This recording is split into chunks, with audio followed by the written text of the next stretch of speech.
Hello दोस्तों, क्या हाल चाल? सब बढ़िया।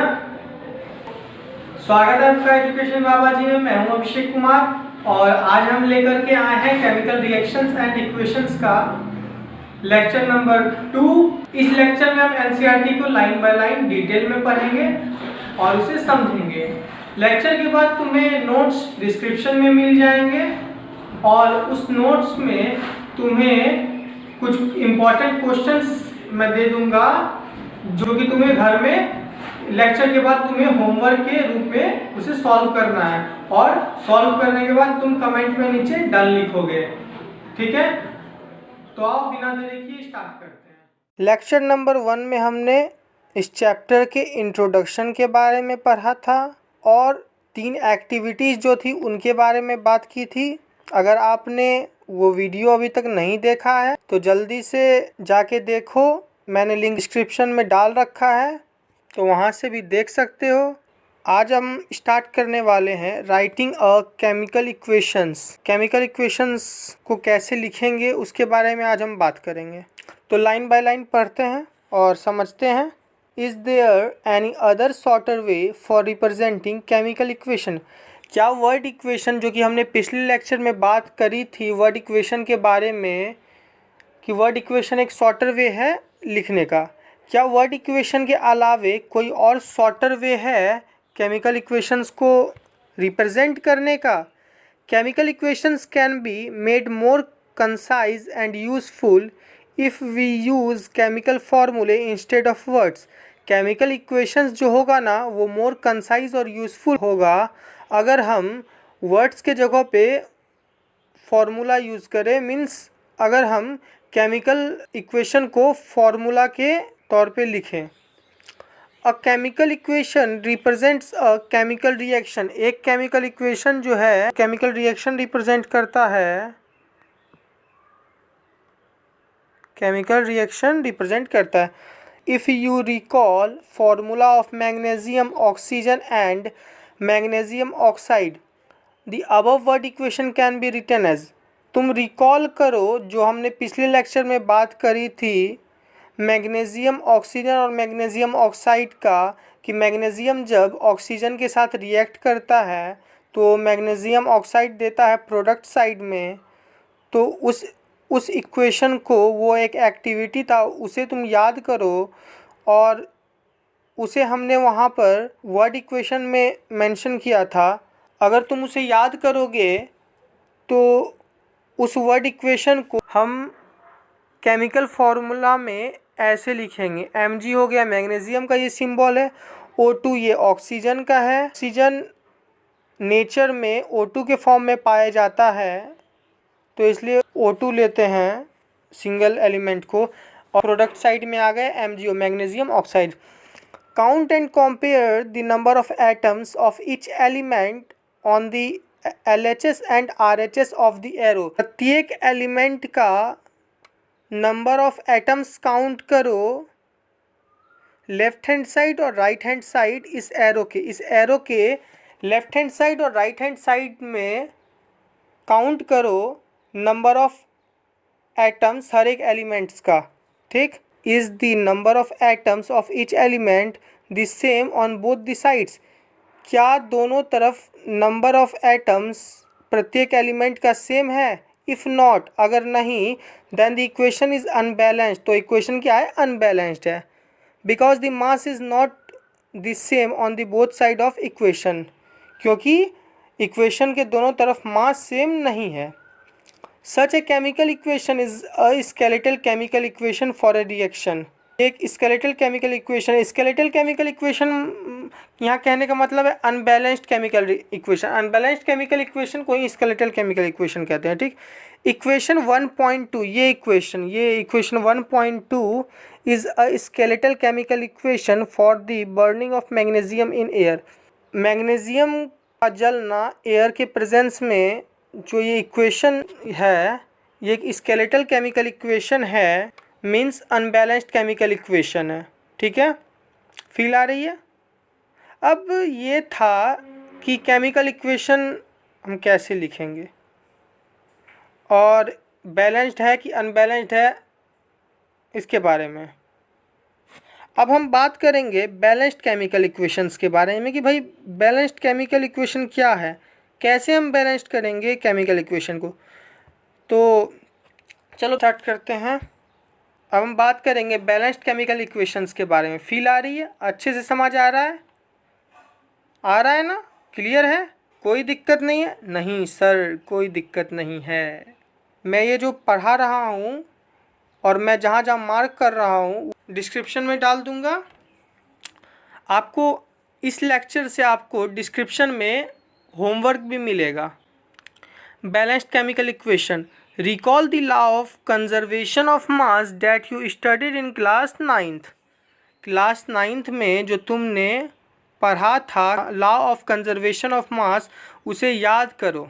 अरे सर, हम जो अभी अभी पढ़े हैं वो हमें याद नहीं रह रहा, आप तो क्लास 9th के बारे में बोल रहे हो। हा हा हा। तो वो क्या कहता था, law of conservation of mass, mass can neither be created nor be destroyed in a chemical reaction, that is the total mass of the elements present in the product of a chemical reaction has to be equal to the total mass of the elements present in the reactant। देखो भाई, law of conservation of mass क्या कहता था, जो कि तुम्हारे 9th में था। मास जो है ना, मास ना ही क्रिएट किया जा सकता है और ना ही डिस्ट्रॉय किया जा सकता है केमिकल रिएक्शन में। मीन्स टोटल मास जो एलिमेंट का होगा प्रोडक्ट साइड में रिएक्शन के, उतना ही मास रिएक्टेंट का भी होगा उस सेम रिएक्शन में। ठीक है, अगर दूसरे शब्दों में बात करें, in other words the number of atoms of each element remains the same before and after the chemical reaction. अगर दूसरे शब्दों में बात करें तो नंबर ऑफ एटम्स जो होगा ना हर एक एलिमेंट का, वो सेम होगा केमिकल रिएक्शन के पहले और केमिकल रिएक्शन के बाद में। Hence we need to balance a skeletal chemical equation. हमें बैलेंस करना होगा skeletal chemical equation means unbalanced chemical equation को। ठीक है, इज द केमिकल इक्वेशन 1.2, ये इक्वेशन बैलेंस्ड, क्या ये इक्वेशन बैलेंस्ड है? ये केमिकल इक्वेशन देखो, क्या ये बैलेंस्ड है? Let us learn about balancing chemical equation step by step.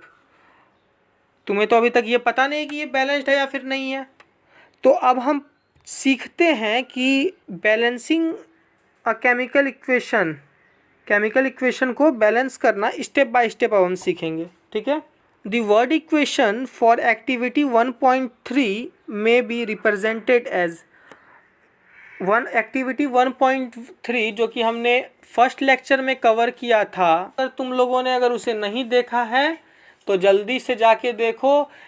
तुम YouTube पे सर्च कर सकते हो chemical reactions and equations lecture 1 by education Baba ji, या डिस्क्रिप्शन में मैंने लिंक डाल रखा है, तुम वहाँ से भी देख सकते हो। ठीक है, तो पहले उसको देखो, फिर ये लेक्चर बहुत ही अच्छे से समझ में आएगी, फील आएगी तुम्हें।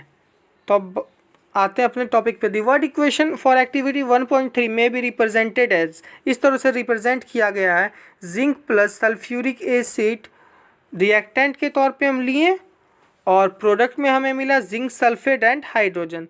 द अबव वर्ड इक्वेशन में be represented by the following chemical equation.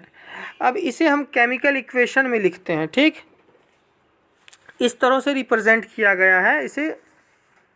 Zn जो कि जिंक का सिंबल है, sulphuric acid H2SO4, zinc sulphate ZnSO4 और हाइड्रोजन H2। ठीक है, इसे हमने केमिकल इक्वेशन में लिख लिया। Let us examine the number of atoms of different elements on both the sides of arrow. अलग अलग एलिमेंट का number of atoms reactant side में और प्रोडक्ट साइड में देखते हैं। देखो, जिंक जो है LHS हो गया लेफ्ट हैंड साइड, RHS हो गया राइट हैंड साइड। LHS तुम्हारा रिएक्टेंट तरफ का और RHS प्रोडक्ट तरफ का। ठीक है, तो लेफ्ट हैंड रिएक्टेंट साइड में जिंक जो है ये 1 है। रिएक्टेंट साइड में जिंक रिएक्टेंट साइड में जिंक का एक ही एटम है, यहाँ देखो, और प्रोडक्ट साइड में भी जिंक का एक ही एटम है, ठीक। हाइड्रोजन रिएक्टेंट साइड में 2 है और प्रोडक्ट साइड में भी ये 2 ही है, ठीक। सल्फ़र का अगर देखें तो सल्फ़र 1 है और रिएक्टेंट साइड में, प्रोडक्ट साइड में भी 1 है। और ऑक्सीजन का देखें तो ऑक्सीजन रिएक्टेंट साइड में 4 है और प्रोडक्ट साइड में भी 4 है, ठीक, इस टेबल को, ठीक। As the number of atoms of each element is same on the both sides the arrow, equation 1.3, ये equation is a balanced chemical equation. तो बैलेंस्ड केमिकल इक्वेशन क्या है? Number of atoms of each element in reactant side should be equal to the number of atoms of each element in product side। Reactant side का हर element का atom product side के हर element के atom के equal होना चाहिए, ठीक। यहाँ से हम नेक्स्ट लेक्चर में हम बात करेंगे, ठीक है। नेक्स्ट लेक्चर तुम्हारा 2-3 दिन के बाद अपलोड हो जाएगा। तुम सब्सक्राइब कर देना चैनल को और जितना हो सके अपने फ्रेंड्स के साथ शेयर करो। तुम्हें एक बात और बता दूं कि मैं ये जो पढ़ा रहा हूँ ये सारा कुछ मैं डिस्क्रिप्शन में डाल दूँगा और तुम वहाँ से मार्क कर लेना मैंने जो जो मार्क किया है। और उसके सबसे एंड पेज पे तुम्हें डीपीपी मिलेगी, उसमें कुछ क्वेश्चंस होंगे जो कि तुम्हारा होमवर्क क्वेश्चंस होगा। तुम उन सारे क्वेश्चंस को सॉल्व करना। सारा सॉल्व हो जाने के बाद कमेंट बॉक्स में डन लिखना।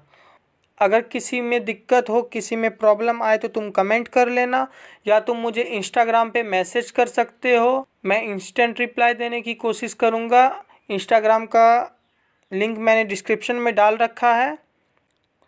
और तुम्हारे लिए बायोलॉजी का भी वीडियो आने ही वाला है। बस इस चैप्टर के बाद तुम्हारा लाइफ प्रोसेसेस का वीडियो आएगा जो श्रेया मैम तुम्हें लेक्चर देंगी।